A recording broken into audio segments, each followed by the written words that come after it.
Hello students, இன்று model auxiliary verbs அதாவது உணர்வுகளை வெளிப்படுத்தும் உதவிச் சொற்கள் பற்றி சுலபமாக கற்றுக்கொள்ளப் போகிறோம்.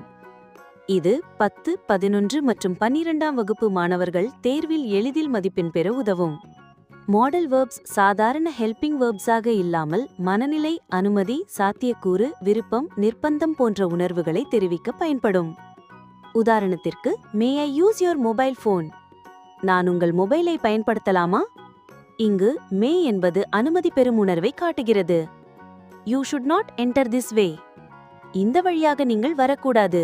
இங்கு ஷுட் என்பது வேண்டுகோளை தெரிவிக்கிறது. மொத்தம் 13 மாடல் வெர்ப்ஸ்கள் உள்ளன. 9 main model auxiliaries will, would, shall, should, can, could, may, might, must.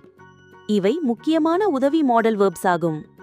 Quasi models 4 உள்ளன. ought to, dare, need, used to. இவை பாதி ஹெல்பிங் வெர்ப், பாதி மெயின் வெர்ப் மாதிரியானவை ஆகும். முக்கியமாக நீங்கள் தெரிந்து கொள்ள வேண்டியது, இந்த மாடல் வெர்ப்ஸ் ஆக்ஷனை காட்டுவதற்காகவோ டென்ஸ் அதாவது காலத்தை தெரிவிக்கவோ பயன்படாது.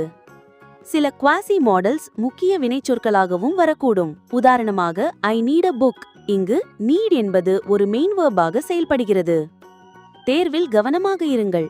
மாடல் வெர்ப் கேட்கிறார்களா அல்லது செமி மாடல் வெர்ப் கேட்கிறார்களா என்பதை தெளிவாக புரிந்து கொண்டு விடையளிக்க வேண்டும்.